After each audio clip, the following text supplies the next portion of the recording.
안녕하세요. 오늘 저희가 여러분과 함께 깊이 파고들 자료들, 이게 현재 한국 경제가의 가장 뜨거운 이슈들을 다루고 있습니다. 네, 심각한 부채 문제부터요.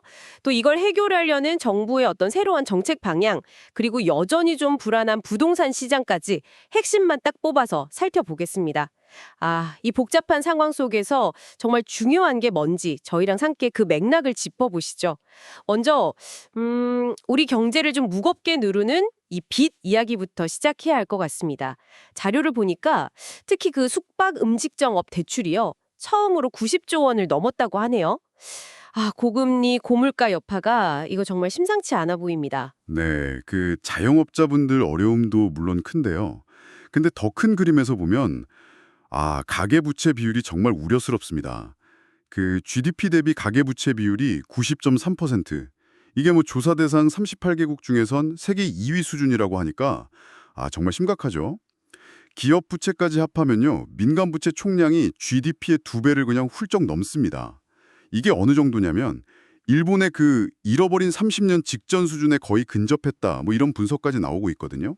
와, 일본 버블 붕괴 직전하고 비교될 정도라니, 상당히 심각하게 들리는데요.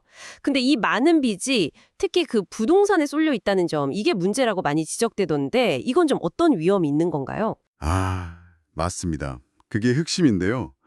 민간 부채의 거의 절반 가까이가 생산성이 상대적으로 좀 낮은 부동산 담보대출 뭐 이런 데 묶여 있다는 점이에요. 이건 단순히 그냥 빚이 많다 이걸 넘어서요. 경제 전체의 활력을 떨어뜨릴 수가 있습니다. 만약에 정말 만약에요. 부동산 가격이 크게 하락이라도 한다면 이건 뭐 금융 시스템 전반에 큰 충격을 줄 수 있는 그런 잠재적 뇌관인 셈이죠. 네. 그래서 이런 구조가 바뀌지 않으면 우리나라 잠재 성장률이 0%대까지 떨어질 수 있다. 이런 경고까지 나오고 있습니다. 이야, 0%대 성장률이라니 상상하기 힘든데요. 이런 엄청난 부채 부담 속에서 이재명 정부는 경제 활로를 찾기 위해서 여러 정책들을 내놓고 있잖아요. 특히 뭐 코스피 5천 시대 같은 이런 목표를 내걸면서 개인 투자자들의 기대감을 좀 자극하는 모습인데요. 네, 맞아요. 그 투자자 보호하고 시장 투명성 강화, 여기에 좀 초점을 맞춘 정책들이 눈에 띕니다. 예를 들면 상법을 개정해서요. 이사가 그냥 회사의 이익뿐 아니라 전체 주주의 이익을 위해서 일하도록 그 의무를 좀 강화하려는 움직임이 있고요. 또 소액주주 권리를 위해서 감사 선임할 때 대주주 의결권을 3%로 제한하는 뭐 소위 3% 룰 같은 거요. 그런 제도 도입도 추진 중이죠. 그리고 주가 조작 같은 불공정 거래 여기에는 원 스트라이크 아웃제로 아주 강하게 대응하겠다 이런 신호도 보냈습니다. 그 원 스트라이크 아웃제면 한 번 걸리면 바로 퇴출 뭐 이런 건가요? 네, 그렇죠. 그만큼 강력하게 하겠다는 의지 표현으로 보입니다. 주식시장 외에 그 가상자산 쪽에도 관심이 많은 것 같더라고요. 비트코인 현물 ETF 도입 추진 이야기도 나오던데요. 그렇습니다. 그 비트코인 같은 주요 가상자산의 현물 ETF를 우리 시장에서도 거래할 수 있게 길을 열어주려는 것 같고요. 더 나아가서는 원화 가치에 연동되는 스테이블 코인 발행 지원까지 검토하는 걸로 보입니다.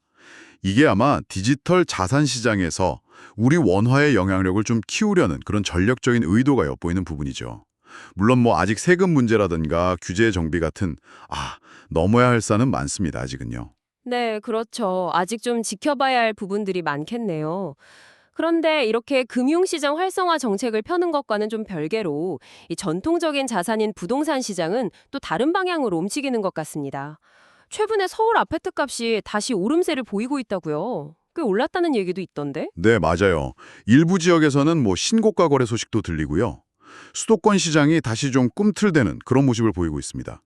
뭐 일각에서는 과거 특정 정부 시기에 집값이 올랐으니까 이번에도 그럴 거다. 뭐 이런 막연한 기대 심리도 작용하는 것 같긴 한데요. 근데 사실 부동산 가격이라는 게 정책 외에도 뭐 금리라든가 수급 상황이라든가 워낙 복합적인 요인의 영향을 받으니까요. 그렇게 단순화하기는 좀 어렵습니다. 주목할 점은 현 정부는 이전과는 좀 다르게 세금으로 집값을 잡기보다는 공급 확대의 무게를 두겠다. 이런 기조를 보이고 있다는 거죠. 공급 확대, 네.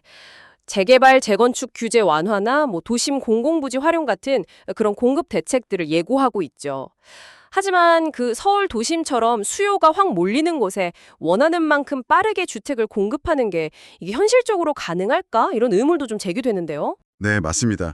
그 공급 확대가 사실 말처럼 쉽지 않다는 지적도 많고요. 또 하나 큰 문제는 서울과 지방 간의 부동산 시장 양극화가 더 심해지고 있는 겁니다. 지방 부동산 문제는 이게 단순히 주택 정책만으로 풀기가 정말 어렵거든요. 결국은 그 지역 경제를 살리고 좋은 일자리를 만드는 이런 근본적인 해법이 필요한 거죠. 정부도 현재 상황을 아주 엄중하게 보고 있고 모든 정책 수단을 검토하겠다 이렇게 밝히고 있으니까요. 앞으로의 정책 방향을 계속 좀 지켜봐야 할 것 같습니다. 네, 오늘 저희는 한국 경제가 안고 있는 이 무거운 부채 문제와 또 이걸 타개하기 위한 정부의 금융시장 활성화 및 부동산 공급 확대 정책, 그리고 여전히 복잡한 시장 상황들을 좀 짚어봤습니다.